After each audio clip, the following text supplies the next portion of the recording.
Hello everyone, कैसे हैं आप सब लोग। आई होप आप लोग अपने घरों पे सेफ होंगे। आज हम करेंगे एक नए महीने के नए करंट अफेयर्स। तो आज जिसकी हम बात करेंगे वो होगा सितंबर फर्स्ट वीक।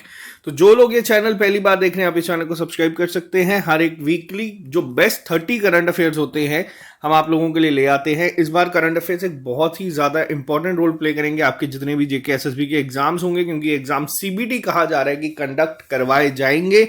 तो वीडियो को ध्यान से सुनिएगा, कुछ क्वेश्चंस इसमें आज बहुत ज्यादा इंपॉर्टेंट होंगे। वीडियो शुरू करने से पहले बता दूं, कल भी एक वीडियो आई है जिसमें एलजी साहब ने ये कहा है कि एग्जाम आपके अक्टूबर तक कंडक्ट करवाने की कोशिश की जा रही है। तो सितंबर का मॉक टेस्ट शेड्यूल आप लोगों के सामने है, जिसमें ये 2 टेस्ट हम लोग दे चुके हैं।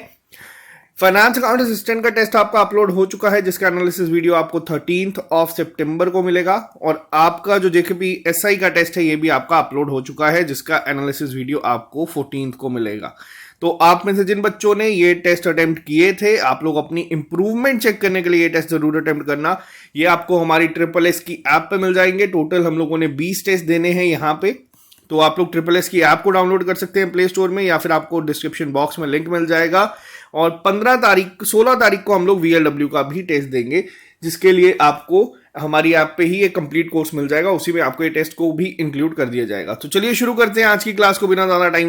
सबसे इंपॉर्टेंट क्वेश्चन आप लोगों के सामने है। अभी हाल ही में अपना सेकंड रेलवे स्टेशन, जिसका नाम है शोखोवई रेलवे स्टेशन, ये इन्हें मिला है मोर देन 100 ईयर्स के बाद। अब देखो 2 क्वेश्चन यहां पे बनते हैं। पहली चीज, आपका जो सिलेबस में ट्रांसपोर्ट एंड कम्युनिकेशन के कई बार क्वेश्चन देखने को मिलते हैं, उसमें आपको ये क्वेश्चन पूछा जा सकता है एग्जाम में। या तो डायरेक्ट पूछा जाएगा कि शोखोवई रेलवे स्टेशन कहां पे है, तो ये है नागालैंड में, ठीक है। लेकिन यहां पे अब ये क्यों इतना ज्यादा इंपॉर्टेंट था कि इसका जो पहला जो रेलवे स्टेशन था वो आज से 100 साल पहले, अगर बोलूं तो 119 साल पहले नागालैंड को पहला रेलवे स्टेशन मिला था, ठीक है। जिसका नाम क्या था? जिसका नाम था दीमापुर रेलवे स्टेशन। तो आपको ये भी याद रखना है। एग्जामिनर या तो आपसे पूछेगा शोखोवई कहां पे है, वो नागालैंड में है, और अगर या फिर आपसे वो डायरेक्ट पूछ सकता है कि बताओ भाई दीमापुर कहां पे है। तो दोनों ये जो रेलवे स्टेशन है ये आपके नागालैंड में है, तो ये याद रखना। कमेंट बॉक्स में चलो मैं आपको बता देता हूं, नागालैंड की जो कैपिटल है वो है कोहिमा, ठीक है। इस समय जो नागालैंड के गवर्नर हैं उनका क्या नाम है? उनका नाम है जगदीश मुखी। तो ये भी याद रखिएगा। बहुत सारे फेस्टिवल्स भी जो है वहां पे मनाए जाते हैं, मिमकुट फेस्टिवल, बुशु फेस्टिवल्स, तो ये सब चीजें आपको पता होनी चाहिए। नेक्स्ट पे आते हैं क्वेश्चन नंबर 2 के ऊपर। ये क्वेश्चन आपको बता दूं ऑलरेडी जेके एसएसबी सीबीटी एग्जाम में एक बार पूछ चुका है। नुआखई फेस्टिवल जो है ये हर साल मनाया जाता है कहां पे, किस स्टेट में? ये पेपर में डायरेक्ट पूछा गया था, नुआखई फेस्टिवल किसका है। तो आपको बता दूं ये जो दिन आता है गणेश चतुर्थी के अगला दिन जो होता है, जैसे गणेश चतुर्थी के जो नेक्स्ट डे जो होता है उसको मनाया जाता है कहां पे? ओडिशा में। किस रूप में? नुआखई फेस्टिवल के रूप में। तो ये चीज भी याद रखना, ये बहुत इंपॉर्टेंट है। सिर्फ ओडिशा में नहीं, और भी साथ साथ की स्टेट्स में मनाया जाता है, जैसे झारखंड के कुछ एरियाज में मनाया जाता है, सदर्न छत्तीसगढ़ में मनाया जाता है। लेकिन बेसिकली अगर पूछा जाए नुआखई कहाँ का फेस्टिवल है, तो वो आपका फेस्टिवल है ओडिशा का, ठीक। ओडिशा के रिलेटेड कुछ करंट अफेयर्स में आपको बता दूं। एक तो ओडिशा के जो सीएम है उनका नाम क्या है? नवीन पटनायक जी, ठीक। जो under 17 women FIFA world cup होगा वो भी आपका उड़ीसा में भी खेला जाएगा। इंडिया होस्ट करेगा इसको। फीफा ने बैन लगा दिया था, बट वो बैन हट चुका है अब हमारी फुटबॉल फेडरेशन के ऊपर से। लेकिन एक जो वेन्यू है वो आपका यहाँ पे भी है। इसके साथ आपको गोवा और महाराष्ट्र में भी खेलने को देखने को मिलेंगे मैचेस। और इसके अलावा जो हॉकी का वर्ल्ड कप होगा 2023 में, वो भी आपका कहाँ पे खेला जाएगा? ओडिशा में। तो ये चीज याद रखना। ये डायरेक्ट क्वेश्चंस पूछे जा सकते हैं। ओडिशा के सीएम मैंने आपको बता दिया, और अगर आपसे पूछा जाए ओडिशा के गवर्नर कौन है, तो उनका नाम है गणेशी लाल जी। तो ये भी याद रखना। नेक्स्ट पे आते हैं हम लोग। अभी हाल ही में कौन सी ऐसी ऑर्गेनाइजेशन है जिसने रिसेंटली कंडक्ट करा है साइबर सिक्योरिटी एक्सरसाइज, जिसका नाम क्या था? Synergy, for 13 countries along with the cyber security agency of Singapore. यानी कि इसमें सीएसए ने भी पार्ट लिया था। तो अभी हाल ही में किसने कंडक्ट करवाई है? सिनर्जी। अब ये क्वेश्चन आप लोगों से पूछा जा सकता है। पहली चीज, अब यहां पे जो क्वेश्चन है इससे ज्यादा इंपॉर्टेंट क्या हो सकता है? इससे ज्यादा इंपॉर्टेंट ये है कि किसने यहाँ पे इसको होस्ट किया था या किसने इसको कंडक्ट करवाया था, तो वो है Indian computer emergency response team, ICERT जो है, या फिर अगर हम बात करें CERT इन्होंने इसको कंडक्ट करवाया था। डायरेक्ट क्वेश्चन ये भी पूछा जा सकता है कि अभी हाल ही में CERT ने जो कंडक्ट करवाई है साइबर सिक्योरिटी एक्सरसाइज, उसका क्या नाम था? उसका नाम था सिनर्जी, ये याद रखिएगा। नेक्स्ट पे आते हैं क्वेश्चन नंबर 4 की अगर मैं बात करूं, सितंबर 2022 में हाल ही में नेशनल डेयरी डेवलपमेंट बोर्ड ने एक एग्रीमेंट साइन किया है सुजुकी के साथ, ताकि ये 2 बायोगैस प्लांट जो है वो बनाएगा किस जगह में। अब देखो यहां पे 2 तरीके से ये क्वेश्चन बन सकता है। पहली चीज, सुजुकी क्या इंडियन कंपनी है? नहीं, बिल्कुल भी नहीं, सुजुकी इंडियन कंपनी नहीं है, ये याद रखना। ये एक अपेक्स बॉडी है जापान की, जिसने साइन किया है NDDB के साथ। अब NDDB जो है नेशनल डेयरी डेवलपमेंट बोर्ड, ये जो 2 बायोगैस प्लांट बनाएगी, ये बनाएगी गुजरात में। ठीक है, गुजरात में ये भी हाल ही में बनेंगे, तो ये याद रखना। इसके अलावा गुजरात ने टॉप किया था किसमें? जो हमारा गुड गवर्नेंस इंडेक्स आता है, पिछले साल वाला जो था उसमें गुजरात ने किया था, रिसेंट वाला भी आएगा आपके सामने। और आपको एक और चीज बता दो, जैसे सितंबर अभी हम लोग कर रहे हैं, अक्टूबर में नोबेल प्राइजेस पे एक क्वेश्चन आपके हर एक शिफ्ट में आएगा। ये चीज मैं आपको बता देता हूं, ये हर एक बैंक वो एग्जाम में, फिर वो बैंकिंग एग्जाम्स हो, SSC एग्जाम्स हो या स्टेट एग्जाम्स हो, एक क्वेश्चन जो आपका बनता है ना वो यहां से बनता है। और ऐसे ही अलग अलग स्पेसिफिक कैटेगरीज में डिवाइडेड होते हैं, जिससे क्वेश्चंस आपके करंट अफेयर्स के बन सकते हैं। फिर वो स्पोर्ट्स के हों, जिसमें आपको ज्यादा इंपॉर्टेंट कौन से होते हैं, जैसे कोई अगर विमेन एथलीट है जिसने गोल्ड मेडल जीता है, या किसी ने कोई रिकॉर्ड ब्रेक किया, वो इंपॉर्टेंट बन जाते हैं। कोई वुमेन है जो एक काफी अच्छी पोस्ट पे अपॉइंट हुई है, किसी को बहुत बड़ा अवार्ड मिला है, कोई इंडियन है जिसको इंटरनेशनल लेवल पे अवार्ड मिला, तो ये सब क्वेश्चंस पे थोड़ा सा ज्यादा स्ट्रेस देना, क्योंकि ज्यादातर एग्जाम्स में यही चीजें पूछी जाती है। ठीक है, तो नेक्स्ट पे आते हैं हम लोग। As per the list of India's 10 most valued companies by market capitalization, जो अभी हाल ही में रिलीज की गई है, इसमें क्या था? देखो, इसमें 2 इस बार बहुत बड़े फेरबदल हुए हैं। पहला फेरबदल क्या हुआ है, जो LIC था वो टॉप 10 से बाहर हुआ है। Life insurance company top 10 brands में इंडिया के आता है, मोस्ट वैल्यूड फर्म्स में आता है। इसको इसकी जगह कौन आया? इसकी जगह आया बजाज फाइनेंस। ठीक, तो अगर इस क्वेश्चन के ऊपर जाएंगे हम लोग, तो अदानी ट्रांसमिशन जो है ये ऐड हुआ है, बजाज फाइनेंस भी इसमें ऐड हुआ है, LIC अब चला गया है कौन से रैंक पे? 11th रैंक पे। तो इसका जो आंसर है यहाँ पे, ये तो है 11th, और अदानी कौन सी पोजीशंस में आ गया है? तो ये आपको बता दूं, अदानी जो है वो 9th पोजीशन में आया है। तो इसका आंसर होगा आपका बेसिकली ऑप्शन नंबर 3। तो ये आप लोगों को बता दूं, अगर आपसे पूछा जाए सबसे बड़ा, फिर अगर 10th और 11th की बात की जा रही है, तो पहले नंबर पे कौन सी है? अगर आपसे डायरेक्ट पूछा जाए इंडिया की टॉप मोस्ट वैल्यूड कंपनीज कौन सी है मार्केट कैपिटलाइजेशन के अकॉर्डिंग, तो वो सबसे पहले आती है आपकी रिलायंस इंडस्ट्रियल लिमिटेड। रिलायंस पहले पे है। रिलायंस के बाद कौन सी है? रिलायंस के बाद आती है आपकी TCS सेकंड पे, TCS के बाद आता है आपका HDFC। तो ये तीनों याद रखिएगा, आपको टॉप 3 भी याद रखने हैं। इसके अलावा Hindustan Unilever limited, ICICI bank, state bank, ये सब चीजें इसमें आ जाती है। टॉप 10 में अगर हम बात करें, LIC इस बार 11th में चला गया, ये अपने आप में ही है क्योंकि LIC काफी टाइम तक टॉप पे था। नेक्स्ट पे आते हैं क्वेश्चन नंबर 6 की अगर हम बात करें, अभी हाल ही में, हाँ ये क्वेश्चन आप लोग मार्क कर लीजिएगा, मोस्ट इंपॉर्टेंट। क्या रीजन है यहाँ पर? अब देखो, हाल ही में नेशनल न्यूट्रिशन वीक मनाया गया। आपको पता होगा सितंबर जो है ये हमारे कैलेंडर में 9th मंथ होता है, और हर साल इस मंथ को हम लोग किस रूप में मनाते हैं? पोषण माह के रूप में, यानी कि इसको हम लोग क्या कहते हैं? Month of nutrition. ठीक है, लेकिन पिछले 2 सालों से एक चीज हो रही है, इस बार हर एक जो हमारा जो ये सितंबर है, इस पूरे मंथ को तो हम लोग as a month of nutrition यानी कि पोषण माह के रूप में तो ऑब्जर्व करते ही हैं, लेकिन जो 1 to 7 सितंबर है, इसको हम लोग किसके रूप में ऑब्जर्व करें? नेशनल न्यूट्रिशन वीक के रूप में। देखो, जब से ये पोषण माह डिक्लेयर हुआ, ये बहुत सारे क्वेश्चंस पे पेपर में बहुत बार पूछा जा चुका है, लेकिन पिछले 2-3 सालों से जब से हम लोगों ने नेशनल न्यूट्रिशन वीक मनाना शुरू किया है, बहुत ज्यादा चांसेस बन जाते हैं कि ये क्वेश्चन भी आपको पेपर में देखने को मिलेगा। तो नेशनल न्यूट्रिशन वीक जो है, ये हर साल हम लोग कब ऑब्जर्व करते हैं? ये हम लोग करते हैं 1 से लेके 7 सितंबर तक। और लास्ट टाइम जो था, तब हर एक डेट जो थी, उनको अलग अलग डेज के फॉर्म में ऑब्जर्व किया गया था। तो ये ज्यादा डिफिकल्ट बन जाता है, बट आपको इतना याद रखना है कि नेशनल न्यूट्रिशन वीक के रूप में ये मनाया गया था 7 दिन, ताकि जो अवेयरनेस है, जो गुड न्यूट्रिशन है, जो हेल्थ के रिलेटेड है, जो इंपॉर्टेंस है इनकी ह्यूमन लाइफ में, उसके रिलेटेड लोगों को यहाँ पे जागरूक किया जाए। अब इससे ज्यादा इंपॉर्टेंट चीज क्या बनती है कि इसकी थीम क्या थी। 2 तरीके से क्वेश्चन, 3 तरीके से पूछा जा सकता है। पहला, न्यूट्रिशन मंथ कौन सा होता है, सितंबर या फिर पोषण माह किस मंथ में ऑब्जर्व करते हैं। उसके अलावा नेशनल न्यूट्रिशन वीक कब होता है, और उसके अलावा यहां पे आता है कि थीम क्या थी। तो थीम थी इसकी वर्ल्ड ऑफ लेबर्स। तो ये याद रखिएगा, बहुत इंपॉर्टेंट होगा ये आपके एग्जाम पॉइंट ऑफ व्यू से। नेक्स्ट पे आते हैं हम लोग। इंडियन आर्मी ने अभी हाल ही में पार्टिसिपेट किया है वॉस्टॉक 2022 में। अब ये क्वेश्चन को भी आप लोग इंपॉर्टेंट मार्क कर लेना। अब रीजन क्या है यहां पे, ध्यान से सुनिएगा।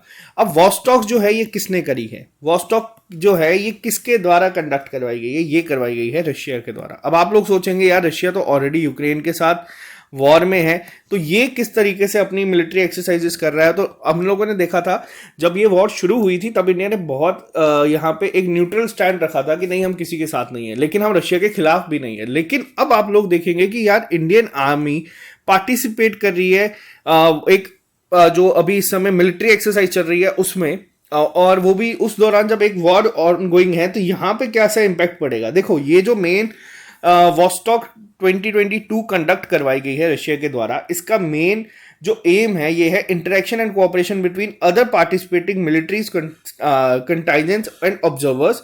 और यहां पे इंडियन आर्मी जो है उसने पार्टिसिपेट किया, लेकिन आपको बता दूं इंडियन नेवी ने यहां पे पार्टिसिपेट नहीं किया है, ये भी याद रखना।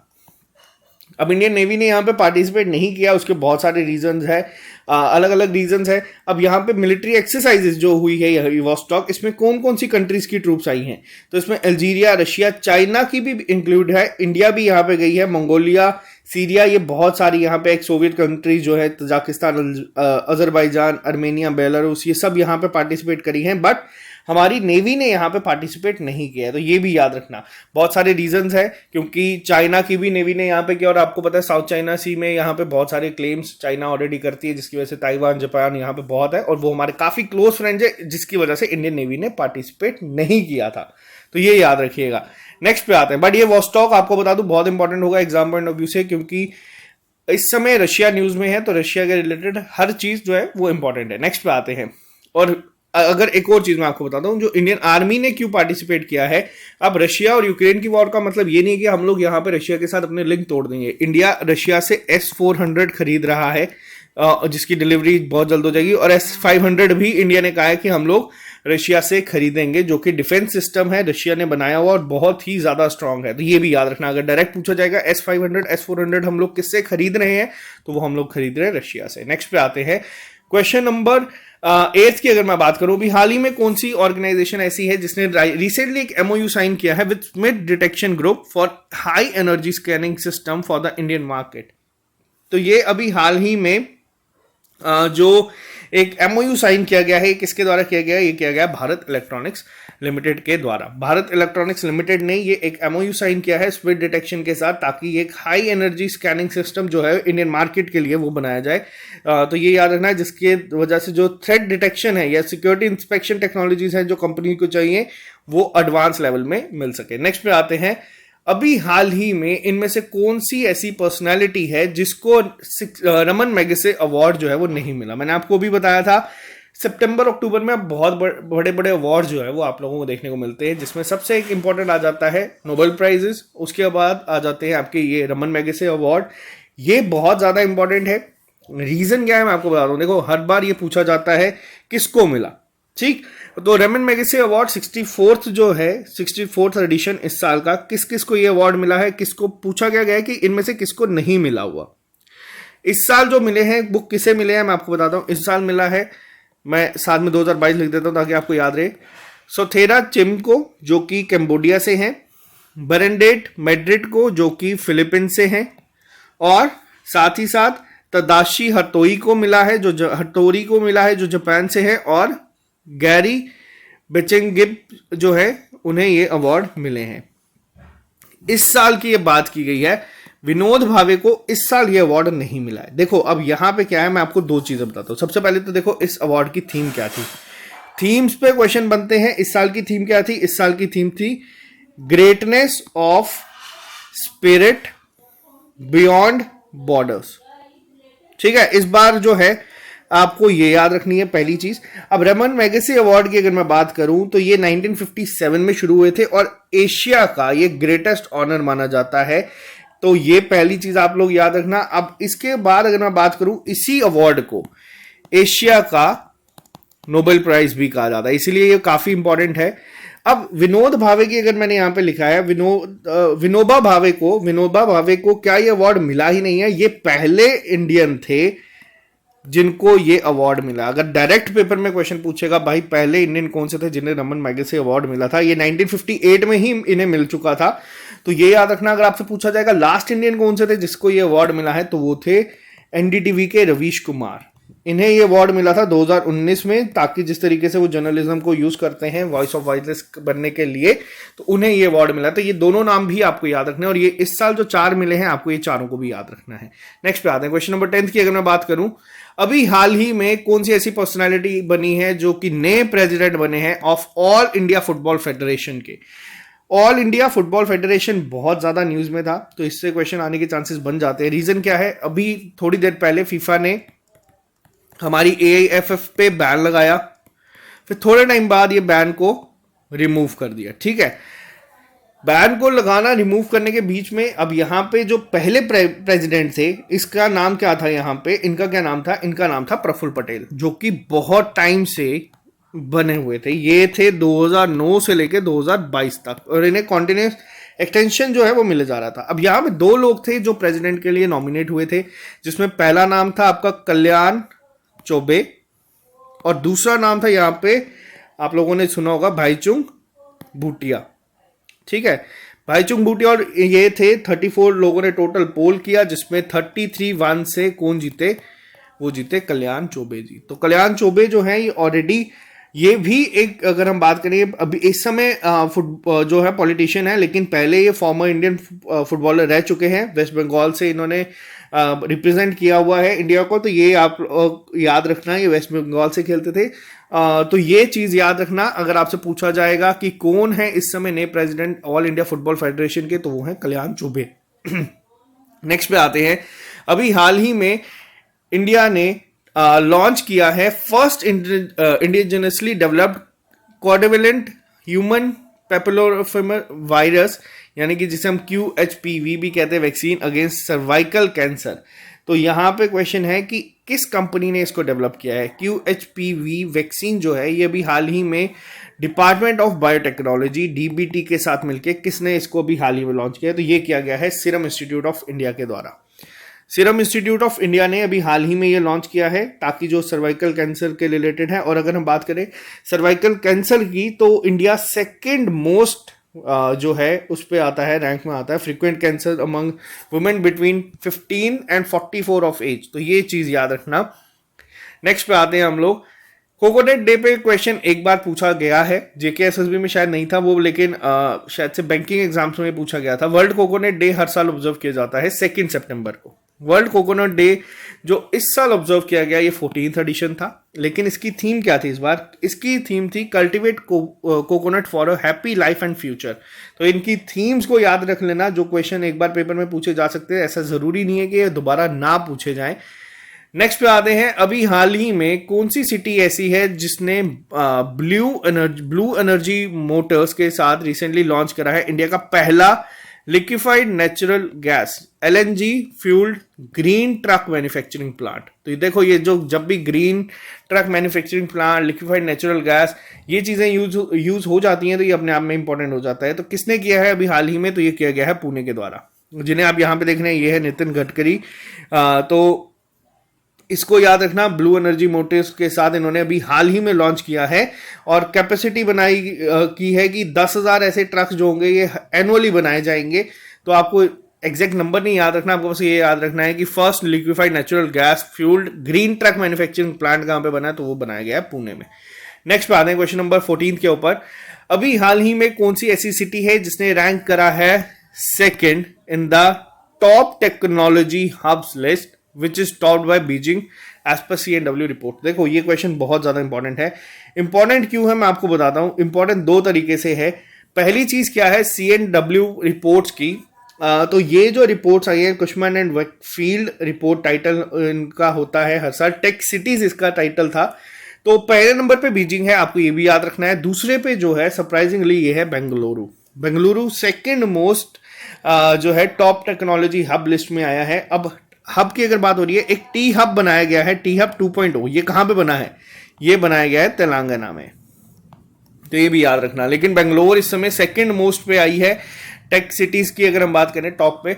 According to Bloomberg GDP figures from the International Monetary Fund released, India became the world fifth biggest economy by overtaking dash.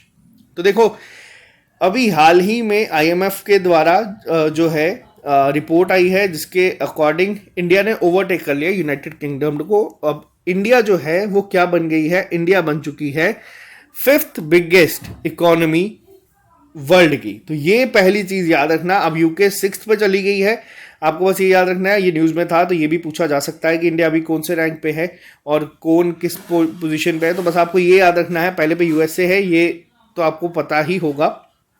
अब इंडिया से आगे कौन कौन सी है, US से पहले पे है, उसके बाद आपकी आ जाती है चाइना, फिर आ जाती है जापान, फिर आती है आपकी जर्मनी और फिर आ जाती है आपकी इंडिया। तो ये याद रखना। लेकिन अगर हम बात करें ओवरऑल इसके ऊपर, तो जितनी पॉपुलेशन हमारे यहाँ पे और जितनी पॉपुलेशन यूनाइटेड किंगडम की है, अभी भी एक बहुत बड़ा मार्जिन जो है हमें कवर करना होगा अगर हम चाहते हैं कि एग्जैक्ट हम लोग उन तक पहुंच पाए। तो ये चीजें इंप्रूवमेंट का ही साइन है, तभी हम लोग यहाँ तक पहुंच रहे हैं।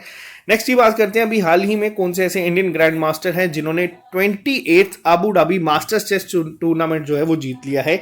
तो ये जीता गया है अर्जुन एरिगेसाई के द्वारा।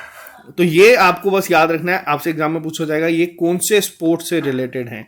तो याद रखना ये चेस प्लेयर हैं, ये पूछा जाएगा। एक और चेस प्लेयर ऐसे हैं जो बहुत छोटी सी एज में है, लेकिन उन्होंने जो इस समय रैंक 1 है दुनिया के, मैं आपको हिंट दूंगा, उनको 2 बार हरा दिया। आपको उनका नाम कमेंट बॉक्स में लिख के बताना है। आज के लेक्चर में कोई होमवर्क नहीं था, तो ये पहला होमवर्क आपके सामने है।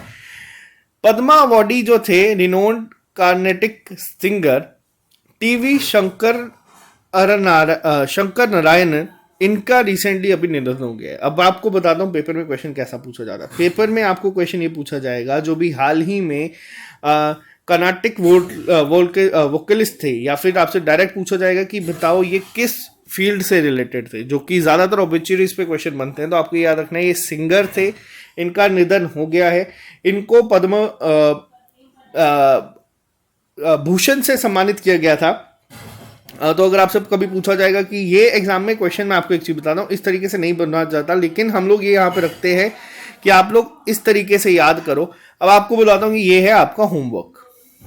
आप एक बार, अब आप लोगों को क्या करना है, आपको एक बार इनका नाम गूगल में सर्च करना है, खुद कमेंट बॉक्स में लिख के बताना है कि इन्हें कब मिला था। देखो होगा क्या, जब आप एक बार ओपन करोगे पेज, आप थोड़ा सा स्क्रॉल करोगे, आपको ये चीज ना दिमाग में आ जाएगी। और ऑब्ituaries याद करना, मैं अपने पर्सनल एक्सपीरियंस से कहता हूँ, मुझे बहुत डिफिकल्ट लगता था, दिमाग में नहीं रहता था कि कौन किस फील्ड से रिलेटेड है। लेकिन ये भी मैंने एक चीज को डिकोड किया था, और मैं चाहता हूँ कि आप लोग भी ऐसे करें। मैं आपको यहाँ पे आंसर बता दूंगा, ये आप में से किसी को याद नहीं रहेगा। आप लोग क्या करना, आप लोग इस क्वेश्चन को बस एक बार करना, आपके हार्डली यहाँ पे 2 मिनट का टाइम लगेगा, बट ये क्वेश्चन आपके दिमाग से कभी स्किप नहीं होगा। तो ये आपका होमवर्क, यही क्वेश्चन है।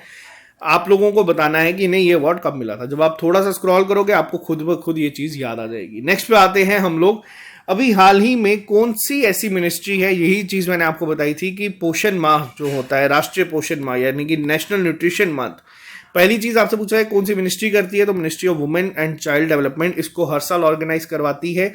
पूरा महीना ये चलता है। अगर पूछा जाएगा वीक, तो 1 से 7 सितंबर तक ये चलता है। वीक की थीम मैंने आपको बता दी है, आपको बताना है कि कौन सा एडिशन है। तो ये है 5th एडिशन, ठीक है। तो यहाँ पे 5th राष्ट्रीय पोषण माह के तहत इस बार कोशिश की गई है, जो ग्राम पंचायत है उन्हें इस बार क्या किया जाएगा, एज अ पोषण पंचायत। अब ये जो चीजें हैं ना, ये बहुत इंपॉर्टेंट है। इसमें ये चीजें पूछी जाती हैं, आपको छोटी छोटी चीजों का पता होना चाहिए। तो ये आपको पता होना चाहिए। इस बार ग्राम पंचायत को पोषण पंचायत के रूप में जो है कोशिश की जा रही है कि किया जाए, और ग्राउंड लेवल तक, ग्रास रूट लेवल तक यहाँ पे चीजों को लेके जाया जाए। नेक्स्ट पे आते हैं, अभी हाल ही में नेशनल स्मॉल इंडस्ट्री डे जो है ऑब्जर्व किया गया है, ताकि जो इंपॉर्टेंस और कंट्रीब्यूशन है स्मॉल स्केल बिजनेस की, उसको इंडिया हर साल ऑब्जर्व करता है। किस डेट को? तो हर साल अगस्त 30 को हम लोग मनाते हैं नेशनल स्मॉल इंडस्ट्री डे के रूप में। तो ये आपको याद रखना है, ये स्मॉल सेक्टर जो एक होता है, स्मॉल स्केल सेक्टर, ये बहुत एक की रोल प्ले करता है मेजर ग्रोथ इंडिया की। अब जैसे मैंने आपको बताया था, इंडिया का टारगेट क्या है? इंडिया का टारगेट है भैया हमें 5 ट्रिलियन इकोनॉमी बनना। अब इंडिया है क्या है? अगर एक्चुअल में आपसे पूछा जाए इंडिया क्या है, इंडिया स्टेट्स है। इंडिया जो स्टेट्स है, जैसे यूपी हो गया, JNK हो गया, बिहार हो गया। अब क्या इंडिया ये है? इंडिया ये भी नहीं है। इंडिया अगर हम लोग बात करें, JNK में जो हम लोग रहते हैं, जो यूपी में लोग रहते हैं, हम सब लोग इंडिया है। बेसिकली इंडिया हम ही है। ये एक टर्म बनाई जाती है। इंडिया एक्चुअल में क्या है? एक कंट्री एक्चुअल में क्या होती है? एक्चुअल कंट्री स्टेट से बनती है, स्टेट्स डिस्ट्रिक्ट से बनती है, डिस्ट्रिक्ट गांव से बनती है, गांव लोगों से बनता है। तो एंड में इंडिया हम ही लोग हैं। अब इसी के लिए 5 ट्रिलियन का जो टारगेट रखा था, इंडिया कब पहुंचेगा? जब उसकी बड़ी स्टेट्स पहुंचेंगी। तो इसके लिए यूपी कोशिश करे कि ये 1 ट्रिलियन की इकोनॉमी बने, जिसके लिए इन्होंने डेलोइट के साथ एक एग्रीमेंट भी साइन किया। तो ये चीजें आपको पता होनी चाहिए, ठीक है? तो नेक्स्ट टाइम अगर कोई कहता है ना देश को साफ रखो, तो उसका मतलब ये है कि आप अपने आप को ही साफ रखो। तो आप अगर अपने आगे पीछे कचरा नहीं फेंकोगे, ये सब चीजें नहीं करोगे, तो चीजें ऑटोमेटिकली साफ होना शुरू हो जाएंगी। ऐसा नहीं है कि कोई आएगा तो आपको आगे करेगा, आप लोग खुद ही चीजों को करोगे तो ऑटोमेटिकली इसका रिजल्ट आप लोगों को देखने को मिलेगा। नेक्स्ट पे आते हैं, अभी हाल ही में कौन सी स्टेट ऐसी है जिसने रिसेंटली लॉन्च करा है मोहल्ला मानू मनपुर अम्बर्ग चौकी एज इट्स 29th डिस्ट्रिक्ट?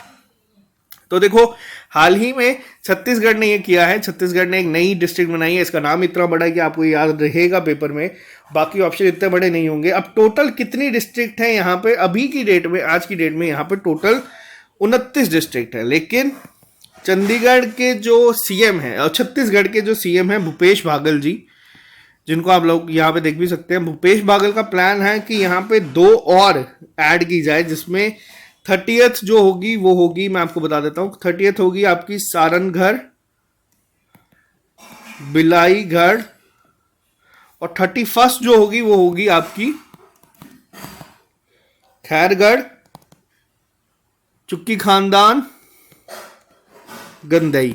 अब देखो, अभी के लिए आप लोग 29th को ही याद रखो, क्योंकि अभी ऑफिशियली 29 है। 30th 31st जब आएगी तब मैं आपको बता दूंगा।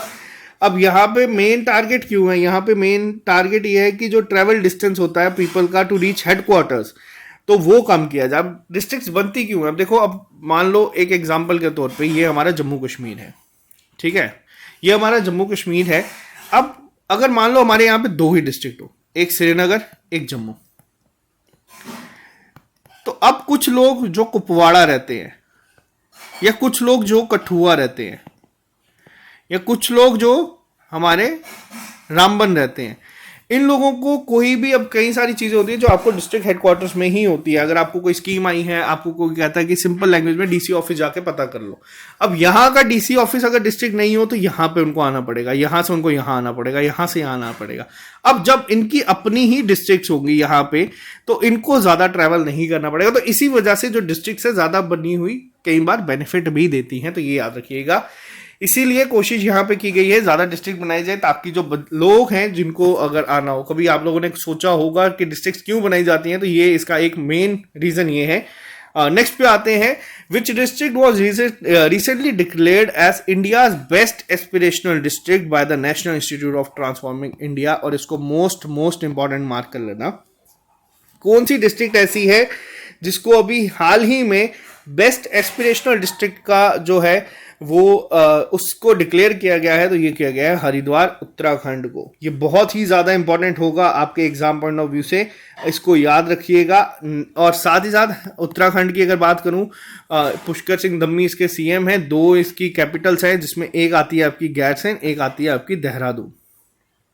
लेकिन क्वेश्चन ये है, आप लोग ये लिख के बताना कि नीति आयोग के इस समय CEO कौन है? ये आपका होमवर्क है। पहले अमिताभ कांत थे, अब चेंज हो गए, बताना कौन है इस समय। नेक्स्ट पे आते हैं, एल ने भी हाल ही में बिल्ड करा है इंडिया का फर्स्ट 3D पोस्ट ऑफिस, जो कि किस सिटी में है? देखो जो पहला, अब यहां पे बताता हूं, देखो एक ना 3D ब्रिज जो था, अगर मैं गलत नहीं हूं तो ये शायद से नीदरलैंड या हाँ नीदरलैंड ने इसको बनाया था, और ये आपके पेपर में पूछा गया है। ठीक है, ये आपके अभी रिसेंट पेपर जो इस साल हुए थे, जनवरी में शायद सीबीटी एग्जाम हुआ था, उसमें पूछा गया था, और ये अक्टूबर सितंबर की न्यूज थी। वैसे ही मैं आपको बता दूं, अगर आपके एग्जाम अक्टूबर से नवंबर भी जाते हैं, ये क्वेश्चन आपको पेपर में दिखेगा। अब ये जो 3D पोस्ट ऑफिस है, ये अभी हाल ही में एक बनाया गया है। पहले तो किसने बनाया है ये याद रखना, एल ने बनाया है। दूसरा कहां पे बनाया गया है? ये बनाया गया है बेंगलुरु में। बेंगलुरु कहां पे? कर्नाटका में। तो ये आप लोग याद रखिएगा, ये काफी इंपॉर्टेंट है। ये एग्जाम पॉइंट ऑफ व्यू से पूछा जा सकता है। नेक्स्ट पे आते हैं, अभी हाल ही में कितनी ट्राइबल डिस्ट्रिक्ट ऐसी हैं जिसको आइडेंटिफाई किया गया है मिनिस्ट्री ऑफ ट्राइबल अफेयर्स के द्वारा, और जो सेंट्रल टीबी डिवीजन है of the ministry of health family welfare, ताकि उनको क्या बनाया जाए, टीबी फ्री ट्राइबल डिस्ट्रिक्ट्स। तो यहां पे आपको बता दूं कितनी है, ये अब आपको मैंने बताया। जब भी आपको ऑप्शन इस तरीके से दिखेंगे, नहीं भी आंसर पता होगा, 75 मार्क कर देना। आजादी के अमृत महोत्सव अभी तक ये चीजें चलती आ रही हैं, और ये बहुत अच्छा है अगर इस तरीके से हम लोग चीजों को करें। अब आपको यहां पे क्वेश्चन बताना है कि जम्मू इंडिया की पहली डिस्ट्रिक्ट कौन सी है जो कि टीबी फ्री बनी है। अब ये क्वेश्चन है, ये क्वेश्चन बहुत ज्यादा इंपॉर्टेंट है। ये क्वेश्चन तो चलो आप लोग गेस भी कर ही लोगे। कौन सी ऐसी डिस्ट्रिक्ट है इंडिया की पहली जो टीबी फ्री बनी है? कमेंट बॉक्स में लिख के बताना, और इसके लिए गूगल सर्च की जरूरत आपको नहीं होनी चाहिए, मैंने बहुत बार आपको बताया। नेक्स्ट पे आते हैं, identify the mascot of 36th national games, जो कि कहां पे खेली जाएगी? वो खेली जाएगी अहमदाबाद, गुजरात में। उससे भी ज्यादा इंपॉर्टेंट कहा क्या है, जो 36 नेशनल गेम्स। अब देखो नेशनल गेम्स जो हमारी है ना, वो अलग अलग तरीके में। पहले हम लोग सिर्फ नेशनल गेम्स खेलते थे, अब हम लोग खेलते हैं खेलो इंडिया यूनिवर्सिटी गेम्स, खेलो इंडिया गेम्स। आप लोगों को ये बताना है कि इस साल के जो एडिशन हुए हैं इनके, वो कहां पे हैं, यानी कि होस्ट किसने किए थे। मैंने आपको बहुत बार ये चीजें बता दी है, चलो ये होस्ट मैं बता देता हूं। खेलो इंडिया यूनिवर्सिटी गेम्स कहां हुए थे? कर्नाटका में। खेलो इंडिया गेम्स कहां पे हुए थे? हरियाणा में। बट अब आपके लिए जो होमवर्क है, आपके लिए होमवर्क ये है, आपको मेरे को बताना है कि विनर इसका कौन कौन था। खेलो इंडिया गेम्स का कौन सी स्टेट विनर थी, और खेलो इंडिया यूनिवर्सिटी गेम्स में किस यूनिवर्सिटी ने सबसे ज्यादा मेडल जीते थे। और यहाँ पे जो ये बनाया गया है मैस्कॉट, इसका नाम क्या है? इसका नाम है सवाज। सवाज इसका नाम है, आप लोग देख सकते हैं ये लाइन कब है बेसिकली, तो इसको यहाँ पे बनाया गया है।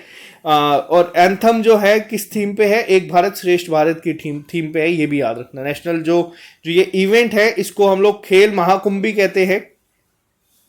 तो ये चीजें याद रखना। नेक्स्ट पे आते हैं, 36th जो गेम होगी। अब यहाँ पे एक और चीज बता दो, इसकी थीम भी है, 36 नेशनल गेम्स की थीम भी है। इसकी थीम क्या है? Celebrating unity through sports. वही जो मैं आपको बताया, एक भारत श्रेष्ठ भारत को लेके यहाँ पे चीजें की गई हैं, तो मेन थीम वही है इसकी, तो याद रखिएगा। नेक्स्ट पे आते हैं, when was the United Nations international day of charity observed across the globe. तो ये हर साल मनाया जाता है 5 सितंबर के दिन। 5 सितंबर के दिन हम लोग टीचर्स डे भी मनाते हैं, जो कि नेक्स्ट क्वेश्चन है। ये जो दिन है, सब लोगों को पता है कि टीचर्स डे मनाया जाता है 5 सितंबर के दिन, लेकिन किसकी बर्थ एनिवर्सरी पे मनाया जाता है?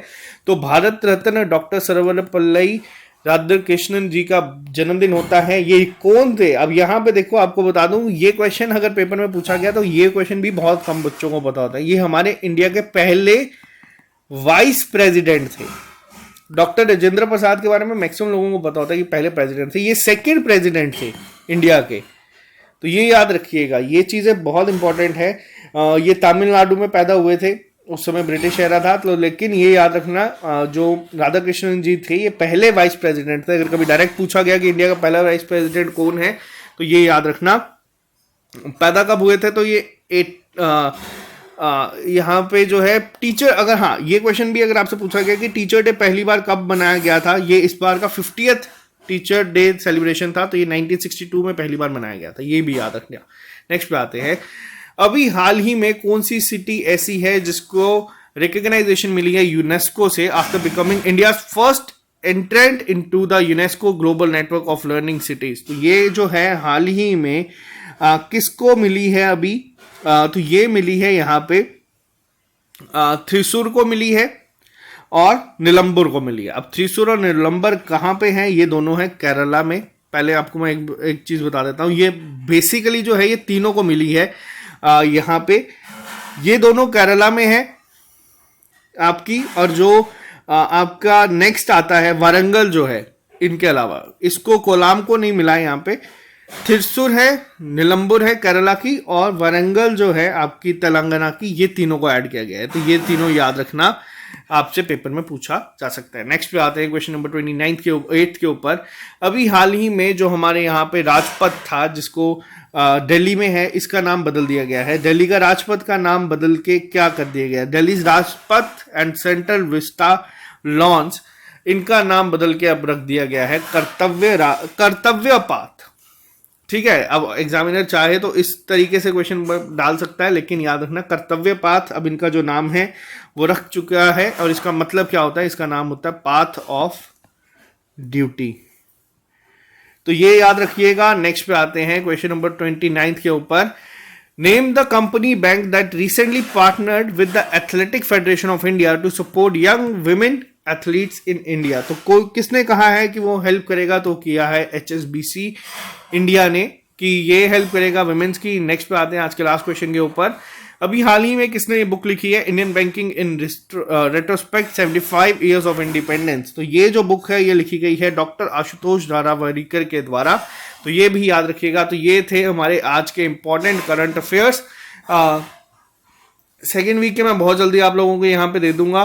तो ये काफी इंपॉर्टेंट थे, इसमें काफी क्वेश्चन ऐसे थे जिसको आपको पेपर में पूछा जा सकता है। और जो लोग भी हमारे साथ जम्मू कश्मीर से हैं, जो तैयारी कर रहे हैं, आप लोगों को बता दूं कि आप लोग ये टेस्ट जरूर देना। अगर आप लोगों ने पहला टेस्ट नहीं दिया तो वो पहला फ्री है, आप लोग उसको अटेम्प्ट करके ये दूसरा टेस्ट दीजिएगा, ताकि आप लोगों को अपनी इंप्रूवमेंट देखने को मिले और आप लोगों को अपना स्टेट रैंक देखने को मिले कि आप लोगों ने इंप्रूवमेंट कितनी की है और आपका रैंक कितना इंप्रूव हुआ है। तो यहाँ पे आज के लिए सिर्फ इतना ही। मिलते हैं जल्दी नए लेक्चर के साथ। अभी के लिए दीजिए इजाजत। Have a nice day, see you soon, bye bye, take care, all the best.